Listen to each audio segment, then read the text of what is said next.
Hari ini kita masih bahas tentang mie, yaitu tentang bagaimana menghasilkan mie yang lebih kenyal. Nah, kalau sebelumnya kita sudah kenal dengan bahan-bahan apa saja yang bisa digunakan, hari ini kita akan berkenalan dengan 3 faktor apa saja yang akan mempengaruhi hasil kekenyalan sebuah mie.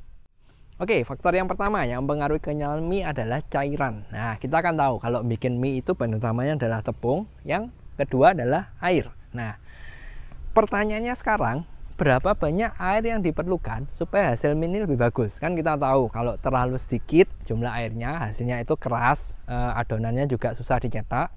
Yang kedua, kalau terlalu banyak, hasilnya tentu akan lembek, akan empuk. Nah, pertanyaannya kan berapa nih yang pas? Sayangnya, untuk faktor pertama ini cairan, itu tidak ada jawaban pastinya. Jadi, saya pun tidak tahu harus berapa. Kenapa? Gini, tepung, kalau kita ngomong terigu, kita kan tahu kalau terigu itu kenyalnya itu karena dia ada glutennya. Gluten ini adalah protein. Nah, problemnya adalah sebuah gluten, sebuah tepung terigu, dia akan menjadi kenyal ketika jaringan gluten ini akan terkoneksi satu dengan yang lainnya. Pertanyaannya adalah berapa banyak ikatan yang terjadi, berapa banyak reaksi yang terjadi, dia bisa membentuk jaringan gini, kita tidak pernah tahu. Karena komposisi sebuah glutennya gimana itu kita tidak pernah bisa memastikan. Nah, makanya kan contoh nih, ada tepung terigu yang dijual dengan protein tinggi, sedang, rendah. Kalau saya tanya, fixnya ini berapa kadar proteinnya? Jawabannya tentu nggak ada, nggak tahu. Terus masalah yang kedua, anggaplah protein yang sedang, merek A. Ada supplier lain, merek B. Protein sedang juga. Apakah sama persis? Tentu tidak. Apakah dia kandungan glutennya sama persis? Tentu tidak. Nah, hal seperti ini yang bikin repot sehingga tidak ada takaran yang pasti harus berapa jumlah airnya yang bisa optimal untuk diikat oleh gluten tadi.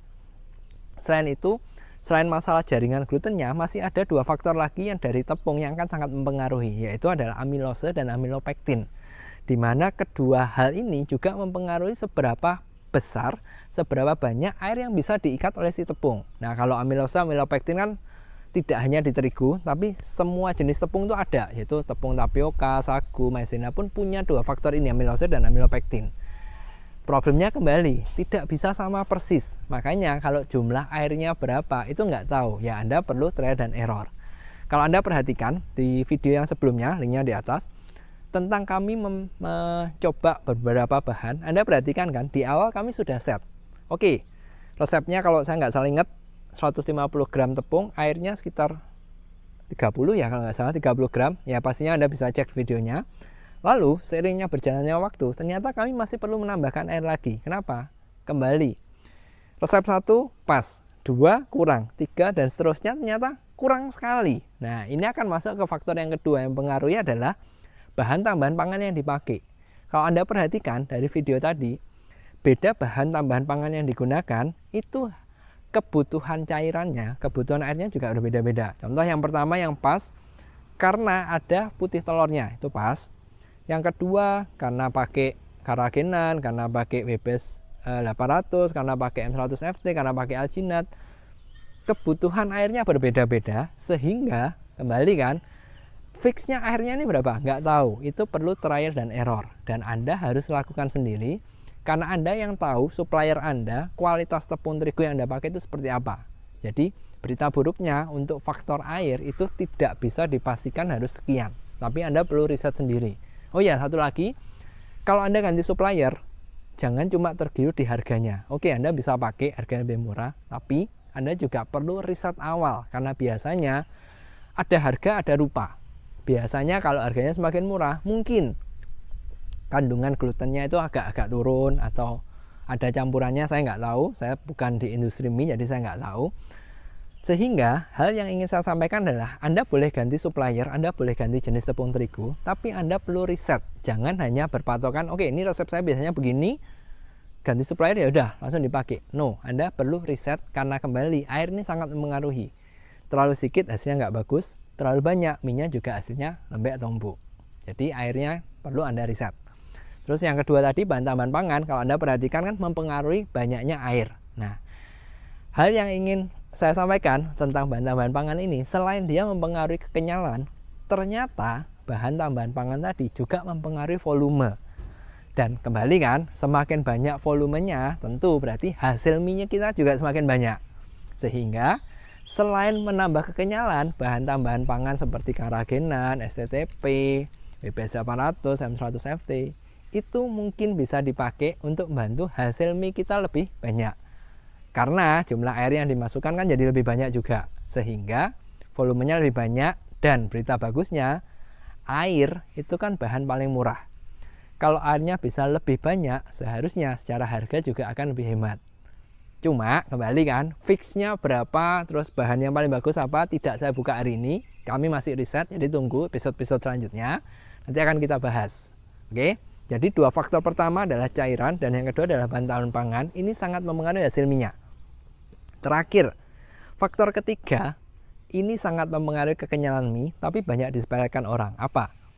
Alat mesin. Nah, saya perhatikan banyak orang itu mempunyai mesin yang bagus untuk nyetak minyak. Tapi kalau untuk membuat adonannya, giling adonannya, itu ada yang masih pakai tangan, ada yang mesinnya cuma ala kadarnya, pokoknya nyampur. Nah, tahukah Anda, dari dua mesin yang dipakai ini, yang paling mempengaruhi hasil kekenyalan mie yang mana? Yang pertama, yaitu alat untuk membuat adonannya. Prinsipnya gini, ya ini saya tahu Anda bosan sih. Hal yang mempengaruhi kekenyalan itu kan selalu protein, ya kan? Permasalahannya, protein ini memerlukan satu faktor lagi supaya kenyalnya itu optimal, yaitu adalah mekanisme energi yang didapatkan. Contoh, kita bikin bakso, resep yang sama, bikinnya di chopper kecil. Resep yang sama, proses bikin yang sama, kita pindah ke alat yang besar, mesin penggilingan bowl cutter. Hasilnya berbeda kan? Yang di bowl cutter selalu lebih bagus. Kenapa? Kembali, mekanisme mesinnya berbeda. Mesinnya berbeda. Chopper kecepatannya terbatas, kemampuan berputarnya terbatas. Bowl cutter jauh lebih kenceng, jauh lebih efisien. Sehingga aktivasi protein di mesin yang standar seperti bowl cutter hasilnya selalu lebih bagus. Nah, korelasinya adalah di energi. Jadi bayangkan gini, ini misalkan adonan protein nih, saya pukul. Ini dia akan mengaktifasi. Semakin keras saya pukul, aktivasinya semakin bagus. Semakin saya pelan, aktivasinya semakin jelek. Nah, proses memukul, proses mentransfer energi ini itu didapatkan dari mesin. Makanya kalau kita masih nguleni pakai tangan, terus kita pakai mesin yang masih kecil, kita pakai mesin yang gede, yang benar-benar baku industri, kenapa hasilnya beda padahal resepnya sama? Jawabannya adalah mekanisme tenaga yang dihasilkan itu berbeda. Nah, saran saya, hal yang ingin saya sampaikan hari ini, kalau memang Anda niat berbisnis di industri mie, sebaiknya mulai pikirkanlah investasi mesin bikin adonannya, itu yang benar-benar bagus. Contohnya gini sih, kalau kita bikin kue, saya tahu ada mesin mixer kue, itu ada yang murah, ada yang mahal.